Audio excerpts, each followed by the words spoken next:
Agents যারা কিছু উকিল আছে ওখানে যারা ইনভলভ আছে এই করাপশন সাথে, তাদের সমস্ত প্রমাণ আমার পাশে উইটনেসের সাথে আমার পাশে মজুদ আছে। আজকে কিছু এখানে মোতাবল্লিরা প্রস্তুত আছেন যার সাথে জবরদস্তি হয়েছে, ওনারা বক্তব্য দেবেন নিজের মুখে, আজকে বলবেন ওনার সাথে কি অন্যায় করেছে ওয়াকফ বোর্ড। আমি চাই আপনারা এই কথা রেকর্ড করুন আর এর বিচার হবে। এবার আমি আমাদের শাম্মী আরা মানে প্রথম যখন 1935 যখন ওয়াকফ বোর্ড কায়েম হলো আর ওয়াকফ স্টেট গুলো এনরোলমেন্ট শুরু হলো, তাহলে ফার্স্ট স্টেট যেটা এনরোলমেন্ট হলো ওয়াকফ বোর্ডে ইসি নাম্বার 1, উনি আজকে এখানে প্রস্তুত আছেন। আমি ওনার সাথে অনুরোধ করছি উনি এসে এখানে বসুন আর আপনার নিজের মুখে আপনার বক্তব্য রাখুন, আপনার সাথে কি অন্যায় হয়েছে আর কারা করেছে আপনার সাথে অন্যায়। শাম্মী আরা বেগম 18 বছর থেকে EC number 1 Waqf state of, আপনার ওয়াকফ স্টেটের নাম বলুন। মোহাম্মদ কাবিল সরকার, ওয়াকফ স্টেট ইসি নাম্বার 1, যেটা আপনার উপস্থিত আছে 26 সি রফি আহমদ কিদওয়াই রোড এবং হালতু কলকাতা 78, ওখানে একটি মসজিদ নির্মাণিত আছে কাবিল সরকারের, যেটা আমি দেখাশোনা করছিলাম 18 বছর এবং যা যা করণীয় আমি সব করতাম ওখানে। এবং যেরামকে যারা বেনিফিশিয়ারি আছে তাদের বেনিফিশিয়ারি দিতাম, মসজিদের ইমাম সাহেবের যে মাইনে, ইমাম মুয়াজ্জিনের মাইনে দিয়ে আসতাম, কন্ট্রিবিউশন জমা দিতাম এবং ট্যাক্স যা আমার হাতে আসতো যেরকম করে হোক আমি কিছু কিছু ট্যাক্স দিয়ে যেতাম। এবং খুব ভাড়াও অল্প, অনেক পুরাতন বাড়ি, আমি বেশ খুব ভালোভাবেই ওটা পরিচালনা করছিলাম। ইতিমধ্যে 2020 কথা বলছি, লকডাউনের আপনার আগে আমাকে একদিন আমার একটা ভাইপো আছে যে এখন প্রেসিডেন্ট মাতোয়াল্লি আজহারউদ্দিন সরকার, ও একটি চরিত্র ভালো না, ও চরিত্রহীন ছেলে এবং মদ মাতালে, আর যে নিজের ভাইপো কিন্তু ছেলেটা উপযুক্ত নয়। যে মতোয়াল্লিতে ডিডে লেখা আছে যেরকম গিয়াসউদ্দিন আমার দাদাজি উনি যে ডিডটা করে গেছেন ওর অনুযায়ী, ডিড অনুযায়ী ও উপযুক্ত নয়। ডিডে যা লেখা আছে হ্যাঁ সেরকম সে কাজ করে না, ও বেনামাজি, মদখোর এবং লম্পট ছেলে। তবেও আমি চালাচ্ছিলাম, আমি ওদেরও, আমার ভাই যখন বেঁচে ছিল ওর বাবা আজিমউদ্দিন আহমদ সরকার, তাকে আমি বেনিফিশিয়ারি দিতাম এবং যে কোনো ওই ফ্ল্যাটের বিল চেঞ্জ যেরকম হোক, অল্প হোক বেশি হোক, ওদের ভাগ দিতাম। এবং আমার ছোট ভাই নাজিমউদ্দিন সরকার, ওকেও দিতাম। এবং আমার একটা ছোট বোন হ্যাঁ সুরাইয়া বেগম, ও উপস্থিত আছে, এসছে আমার সাথে, তারাও বলবে, তাদেরও দিতাম। যখন আমার বড় ভাই মারা যায় তখন ওর ফ্যামিলি মানে আজহারউদ্দিন সরকাররা আমার থেকে সব আদায় করে নিত, যা ওদের পাওনা ওদের দিয়ে দিতাম। এবং তার 10 মাস পরে আমার ছোট ভাই নাজিমউদ্দিন সরকার মারা গেল, তার স্ত্রী ছিল, সে নিত। তার স্ত্রী যখন বিয়ে করে নেয় অন্য, তখন তার মেয়ে থাকে, একটি মেয়ে, সেই মেয়েটা আমার কাছে এসে নিয়ে যেত তার পাওনা, এবং আমার বোনও নিত। কিন্তু এইসব করণীয় আমি করে আসছিলাম খুব ভালোভাবেই। তো আমি যখন ওদের বলতাম কোনো ভাউচারে সই করতে, আগে আগে আমার ভাই কিছু কিছু করতো, উনি খুব অসুস্থ ছিল, আমার থেকে ছোট ভাই। তারপরে আমার যে বোন, আমার যে আরেকটা ছোট ভাইয়ের বউ, ওরা সব নিত, বউটার বিয়ে হবার পরে মেয়ে নিত। কিন্তু আমি যখন ওদের বলতাম যে ভাউচারে সই করো, বললো কোনো নেই, তুমি থাকো, আমরা চাই, আমরা পাচ্ছি, আমরা কোনোদিন পাইনি, তোমার আসার পর থেকে আমি আমার পাওনা আমরা পেয়ে যাচ্ছি। তো এইভাবে চলতে 2020 কথা বলি আমি যখন আসি আমার বাড়ি বজবজে, আমি ওখান থেকে যখন আসি ওই বিল্ডিং এ, তখন আমার কাছে আমার ভাইপো ফোন করে, বলে আন্টি তোমাকে খান সাহেব ডাকছে, আফাকুজ্জামান খান। তা আমি ওখানে যাই, যেতে বোর্ডেতে আমাকে ওপর তলায় নিয়ে যায়, 4th ফ্লোরে, একদম 4 তলায়। উনি একা ঘরে বসেছিল ওই রুমটায়। তা আমার ভাইপো আর আমি যাই, আর তারপরে বললো রাকিবকে ডাকো, রাকিব উকিল, যে রাকিব মন্ডল কি শেখ ঠিক বলতে পারছি না, রাকিব বলেই আমি ওকে জানি, ওকে ডেকে পাঠায়। ও আসে, তখন আমাকে খান সাহেব বলে আফাকুজ্জামান খান বলে এটা কে হয় আপনার? আমি বলে এটা আমার ভাইপো। বলে এটা আপনার নিজের ভাইপো? আমি বলে হ্যাঁ আমার নিজের ভাইপো। বলে তাহলে তো আপনার রক্ত? আমার হ্যাঁ অবশ্যই আমার রক্ত। বলে তাহলে আমি একটা কথা বলি, আপনি একটি মহিলা অত দূর থেকে এসে এখানে পরিচালনা করছেন, বাড়িতে ভাড়া তুলে নিয়ে যান, তা আপনার সুবিধার জন্য আমরা একে জয়েন্টে মতোয়ালি করতে চাই। তো এটা আমাদের সিদ্ধান্ত, তা আমার এবং চেয়ারম্যান সাহেবের। তো আমি যখন ভাবলাম বোর্ডের সিদ্ধান্ত, তাহলে আমি বললাম ঠিক আছে, যেটা আপনারা ভালো বুঝবেন আপনারা করুন। আমি তখন রাজি হয়ে যাই। বললো যে রাস্তা থেকে আমি মানে নিখোঁজ করিয়ে দেবো, হ্যাঁ কিডন্যাপ করিয়ে দেবো, হ্যাঁ আমি এটাও শুনিয়ে রাখছি, যদি আমার কোনো ক্ষতি হয় তাহলে এর দায়ী সাংঘাতিক কথা বলছেন উনি। দায়ী কে হবে? হ্যাঁ আমার দায়ী ভাইপো হবে, সেই করাবে যা করাবার, ও ছাড়া আর কে করাবে?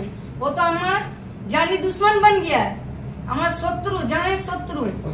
আমি হ্যাঁ আরো সব আছে যারা যারা যাদের যাদের বিরুদ্ধে আমি এই কথা বলেছি, তারা আমার শত্রু তবে দাঁড়িয়েছে। এটা আমি আপনাদের সামনেই বক্তব্য রাখছি। এবং যদি যে যে আমার এই ভিডিও দেখবে বা এটা মানে মাননীয় মুখ্যমন্ত্রী দিদির কাছেও যদি যায়, এটা আমি বলে রাখলাম, আমার যা ক্ষতি হয় যদি কিছু, তাহলে ওই করবে, এটা আপনি সবার সামনে আমি বলে রাখছি। আল্লাহ যদি সহায় থাকে আমার সাথে, আল্লাহ সাথ দেবে।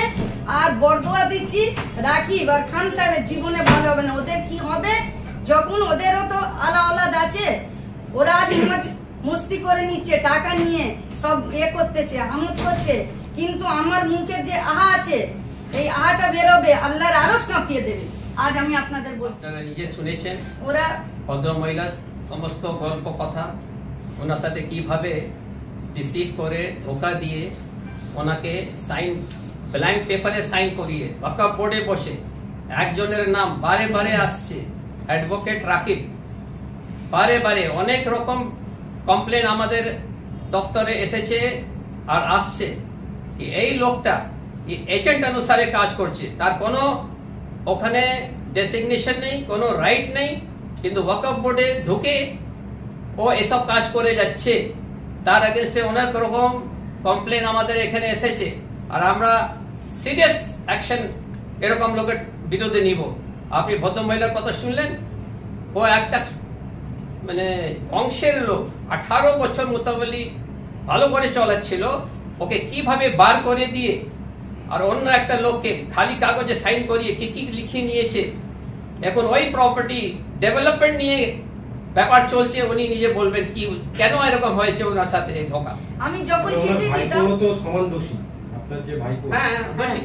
এবারে আরেকটা কথা যেটা আমি বলতে চাই আপনাদের সকলের সামনে, যেটা হচ্ছে যে আমি যখন ওখানে যেতাম, ও বলতো আমি সব টাকা দিয়ে ওয়াকফ বোর্ড কিনে, আমার মানে টাকা খেয়ে আছে ওয়াকফ বোর্ড, কিচ্ছু করবে না, তুমি কাগজ দেবে উপরে, উপরে যাবে না। আর চেয়ারম্যান সাহেব বলেছেন যে আমি অনেক কাগজ পাইনি, নিচে থেকে কাগজটা সরিয়ে নেওয়া হয়, যে মনে হচ্ছে যে ওর সঙ্গে সব ওয়াকফ বোর্ডেরও কিছু কিছু লোক জড়িত আছে, যার জন্য আমার কাগজ লাস্টে আমি যখন জমা দিই চেয়ারম্যান সাহেবকে একটা লিখিত ভাবে, ওইটা আবার আমি ওনার হাতেও দিই। ও বলেছে ওয়াকফ বোর্ড আমার টাকা খেয়ে আছে, সব আমার কথায় ওঠে বসে, এবং ওর মাও বলে ওরা কিচ্ছু করবে না, হ্যাঁ তোমরা যাবে কুকুরের মতন তোমাদের তাড়িয়ে দেবে ওখান থেকে। এবং ও একটা মেম্বার হয়েছে, এটা শুনছি আমি। এই ঘৃণায় ওয়াকফ বোর্ডে যাইনি, লাস্টে যখন আমি কোনো পাইনি মানে বিচার, আমি জানাচ্ছি। আর এখন আমি বলছি যে আমি মাননীয় চেয়ারম্যান সাহেব যদি আমার এই ভিডিওটা দেখেন বা আমার সব শোনেন, তো আমি হাত জোড় করে বলেছি, উনি বলেছেন, আমাকে আশ্বাস দিয়েছেন আর আমাকে সান্ত্বনা দিয়েছেন যে উনি ন্যায় বিচার উনি করবেন। আমি চাই আমার যে পদ আমার থেকে কেড়ে নেওয়া হয়েছে, সেই পদ আমি ফিরে পেতে চাই মতোয়াল্লির। আর যখন আমি এত কষ্ট করে এত দিন ধরে চালালাম, তা আমার কি অন্যায় ছিল? আমি সবকিছু মানে বর্জয় করে যাচ্ছিলাম। এবং এখনো শোনা যাচ্ছে যে হালতুর মসজিদেও কিছু টাকা করিও দিচ্ছে না, যেহেতু ইমাম সাহেব বলছেন 1 বছর আমি টাকা পাইনি। আমি এক্ষুনি ফোন করলাম আস্তে আস্তে এখানে, উনি বললে এখন আমি কোনো টাকা পাইনি, আমি আবার মতোয়াল্লিকে ডাকাবো। তাহলে এত এত টাকা ও নিচ্ছে, কি করছে? লোককে বিল দিচ্ছে না, বলছে ইনলিগাল। যে বিল চাচ্ছে আমার হাতের বিল দেওয়া তাকে দিচ্ছে না, কার থেকে 30,000, কার থেকে 1,20,000, কার থেকে 50,000, এরকম করে প্রচুর টাকা নিয়েছে। মোটামুটি ফ্ল্যাটের বিল চেঞ্জ করছে, কাউকে কিচ্ছু দিচ্ছে না। এবার আমি বলতে চাই ওনাকে বেআইনি ভাবে যে ওয়াকফ বোর্ড ওনাকে সরাতে তো পারে না। এখন উনি মামলা করেছেন এবং আমার বক্তব্য আছে কি উনি আজকেও মোতাবল্লি আছেন, ওনাকে সরাতে পারে না ওয়াকফ বোর্ড। আপনি মোতাবল্লি অনুসারে আপনার অধিকার চালু রাখবেন, আপনি কার ক্ষমতা নেই। ওয়াকফ আইন অনুসারে আমি বলছি, আজকে আইনে লেখা আছে कि आईन अनुसारे ওনাকে সরাতে পারে না। আমাকে নোটিশও দেয়নি সরে যাওয়ার। একটা মানুষকে সরাবে যে একটা নোটিশ দেওয়া উচিত আমার বাড়িতে যে আমি আপনাকে সরিয়েছি, সেটাও দেয়নি। এবং যে একটা জিএন মানে জার্নাল নোটিশ বাড়িতে দেওয়া হয় যে অমুক ছেলেকে আমরা মতওয়াল্লি করছি, সেটাও করেনি। ওরা চুপি খান সাহেব, আফাকুজ্জামান খান আর রাকিব, এরা দুজন মিলে এরা খুব মানে সরল ভাবে এরা কাজ সেরে নিয়েছে। এবং আজ আমি একটা বিধবা অসহায় মহিলা, আমার মানে স্বামী নেই, আমার স্বামী থাকলে এরকম করতে পারতো না। তাহলে আমার সঙ্গে যে এটা করলে আমি ন্যায় বিচার চাই, নইলে আমি কোর্টের दरजाए हमें जाना। उतरे हुए हैं वक्फ प्रॉपर्टी को गलत उसका इस्तेमाल करके उसमें लाखों करोड़ों रुपया इधर से उधर हो रहा है घपला। उन लोगों को अल्लाह हिदायत दे, पहली बात तो ये है। और दूसरी बात ये है कि अवेयरनेस আলোকৃতিক করা এটা দরকার আছে। সমস্ত মানুষকে মোতাবল্লি হোক বা ওয়াকফ সাথে যেভাবে জড়িত হোক ওদেরকে আলোকৃতিক করা দরকার আছে। অ্যাওয়ারনেস না হলে হবে না। আমরা নিজের দেশের কনস্টিটিউশন সম্বন্ধে জানি না, কিছু খালি সংবিধান করি। সেই জন্য ওয়াকফের সংবিধান যে আছে, ওয়াকফের আইন যে আছে, সেটা আমাদের জানা দরকার প্রথম কথা। তার জন্য কি খালি আমি একা করব? এই ওয়াকফ বোর্ডেরও তো কর্তব্য আছে। ওয়াকফ বোর্ড শুধু একটা মোতাবল্লি কমপ্লেন গেলে ওয়াকফ বোর্ডে তার পিছনে পড়ে যায়, তার 10টা নোটিশ মারি থাকে। আর তার ওয়াকফ বোর্ডের এগেইনস্টে তো বড় বড় কমপ্লেন আসছে আমাদের পাশে, পুরো কলকাতা জানে, পুরো দেশ জানে। তার হিসাব কে দিবে? তাকে নোটিশ কে দিবে? তাকে রিমুভ কে করবে? সে মোতাবল্লিকে রিমুভ করার জন্য খুব জলদি কলম চালাতে জানে, আর তাদেরকে রিমুভ করার জন্য কে কলম চালাবে? তো আমি বলছি আমাদের এই সরকারকে immediate action to be taken to remove the corrupt officials and members of the Waqf board. যারা ওয়াকফ बोर्डে বসে এরকম 2 নম্বরই কাজ করে যাচ্ছে। भाई ने हमारे कहा तो मैंने देखा उसमें कि क्या है। आप देखिए कि जितना भी वक्फ बोर्ड का महाराष्ट्र में प्रॉपर्टी है, सोलापुर, पूना, औरंगाबाद, उसका सब है यहाँ पर। मैं आपको दिखला रहा हूँ कि वो सब जगह पर करप्शन है। और कर्नाटका में तो उन महमूद साहब जो थे, जो चेयरमैन थे, उन्होंने पूरी किताब लिखी है उस पर कि कहाँ कि किस तरह से करप्शन होता है। दूसरा, जो मुतवल्ली पर करप्शन का आरोप लगाया जाता है, उसको मैं बता देता हूँ। चेयरमैन, क्योंकि मैं बहुत 3 साल से मैं हूँ वहाँ पर सेक्रेटरी उसका, और मैंने बहुत नज़दीक से देखा है पूरे डिपार्टमेंट को। होता क्या है कि जो मुतवल्ली होता है, मुतवल्ली को बनाने के लिए वो पैसा मांगते हैं, और ये 3-4 लाख रुपया में जाता है। अगर छोटा 2 लाख 1.5 लाख तो छोटा उठा भी, और बड़ा है तो 10-20 लाख में भी जाता है, 50 लाख में भी जाता है, अगर करोड़ों का कहीं पर है।